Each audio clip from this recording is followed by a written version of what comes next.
coverage you can count on. You're watching WTVM News Leader Now.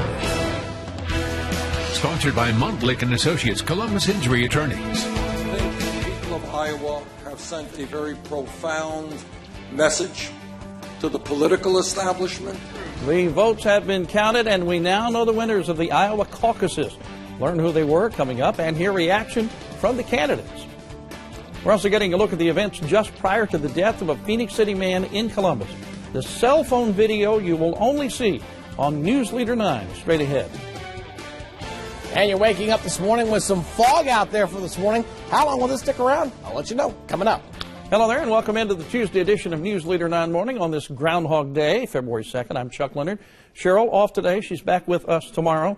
When Greg says dense fog, he means dense fog. We had that live picture. Tell us more, Greg. Yeah, it's going to be sticking around probably till about mid-morning, and things should lift. What you're seeing is the reason why you're seeing the fog is because we had a little rain around yesterday, right? So we have cool temperatures, and the air mass is what we call saturated. So the measure of moisture in the air and the temperature are 100%, and that's why we're getting the fog right now. So 52 degrees in Reynolds, 60 over at Alexander City.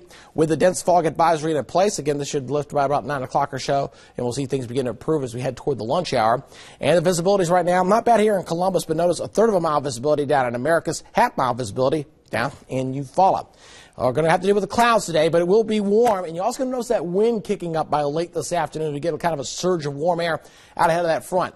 Air travel, check ahead with your airline folks. There's going to be a lot of delays in the middle of the country. Atlanta, Hartsville, Jackson could see some delays. They got some fog in the area as well at 56 this morning. School bus forecast, moms. Temperatures here in the 50s. A foggy start. And when you come on home, temperatures around 74. Rain should hold off until we get into tonight. We come back next. We'll take a look at your business travel forecast. Thanks, Greg. 6:01 our time now. The results are in for the Iowa caucuses. And there's a virtual tie between Hillary Clinton and Bernie Sanders. Clinton got 49.9% of the vote. Sanders, 49.5%. The rest of it went to Martin O'Malley, less than a percentage point. And he has officially now suspended his campaign. On the Republican side, Texas Senator Ted Cruz is the winner in Iowa. In the historic turnout, Cruz got 28% of the vote, Donald Trump second with 24%, and Marco Rubio a close third with 23%. Senators Cruz and Sanders both held rallies last night speaking about the election. When the media in one voice said a conservative cannot win,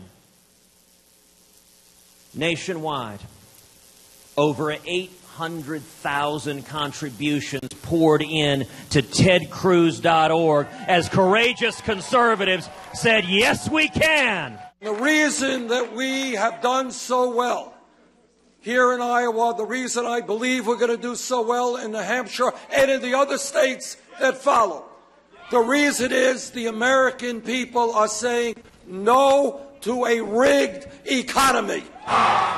Stay with us in the next hour of News Leader 9 Morning for more reaction to last night's elections. And on Good Morning America, John Carl is live in Iowa with a report on last night's winners and losers. He got punched in the face. Oh, there it goes. There it goes. We're getting an exclusive look this morning at cell phone video that shows the moments prior to the death of a Phoenix City man in Columbus. Marquise Brown died Sunday as a result of a brawl which took place at Outlaws Saloon on Veterans Parkway the night before. Police say they are still in the early stages of the investigation. They hope that autopsy results will help shed more light on how Brown died. We have more details from East Alabama, where the sheriff is standing behind his deputy who shot and killed a woman. The Lee County Sheriff, Jay Jones, says his deputy did nothing wrong in the fatal shooting of Angela Hyatt. She was killed Friday during an attempted traffic stop that eventually led to her driving into a house. Sheriff Jones says his deputy was trying to arrest her for several outstanding warrants and only fired when Hyatt drove the truck at him. When a law enforcement officer is presented with a threat to their life or the lives of others, they're going to do what they have to do to protect their others and themselves. That's part of their training. And with that said, it is also the fact that that's the last thing in the world that any law enforcement officer wants to do. Jones says this case is still being investigated and will eventually be presented to a grand jury. A military family in Columbus and police are searching for the people responsible for stealing 2 motorcycles. The Knight family lives at the Grand Reserve apartment complex. They say the first theft happened last July. They contacted police and eventually bought a second bike. Well, that motorcycle was taken along with a neighbor's bike early Friday morning. Anyone with information on the crimes is asked to contact the Columbus Police Department. The execution of Georgia's oldest death row inmate is scheduled to take place this evening. It comes after the State Pardons and Parole Board denied Brandon Jones's clemency request yesterday. Jones, seen here on your screen, was convicted of killing Roger Tackett 36 years ago in Cobb County. The 72-year-old Jones is set to be killed by lethal injection. He is less than 2 weeks away from his 73rd birthday. We are learning that 6 Alabama people who are currently being tested for the Zika virus are being tested at the Centers for Disease Control and Prevention in Atlanta. It is overseeing the test. According to the Assistant State Health Director in Alabama, 2 of the 6 are from North Alabama. The tests come as those people were reportedly in the Caribbean recently and experienced some symptoms of the virus. We do not have any results yet. There are no positive cases, but these were 6 people who had traveled to areas where the disease is endemic and in most cases returned with some symptoms so that their physician felt like that testing was warranted. In the next half hour, Dr. Paula Walker-King will join us and tell us more about the virus itself and what you need to be on the lookout for. The search is on this morning across Alabama for 2 people, seen here on your screen, Blake Fitzgerald and Brittany Harper. They're both from Joplin, Missouri, and are wanted for a crime spree that has stretched across 3 cities in Alabama. The couple stole several cars and kidnapped 2 people, a man in Tuscaloosa and a woman in Vestavia Hills, over the weekend. A $10,000 reward is being offered for any information that could lead to their capture. 6.5 minutes now after 6 o'clock, investigators in South Georgia hope to learn more about what caused a plane to come crashing down in Albany over the weekend, killing 3 people. The wreckage was removed from the site yesterday at Southwest Georgia Regional Airport and taken to Griffin. An elementary school teacher and a Georgia State Patrol pilot from Sumter County were aboard that plane. Investigators say they hope to have a report on the crash within the next 10 to 14 days. Now coming up on 7 minutes after 6, new details this morning as people get ready for the possibility of severe weather coming tomorrow. Georgia is postponing its statewide tornado drill until Friday. This is due to the fact that forecasters are predicting there could be some storms in places around the state tomorrow morning. This is Georgia's Emergency Preparedness Week, and the Director of Emergency Services in Columbia County, Georgia, is issuing this warning. Make sure you understand what disasters can happen here geographically.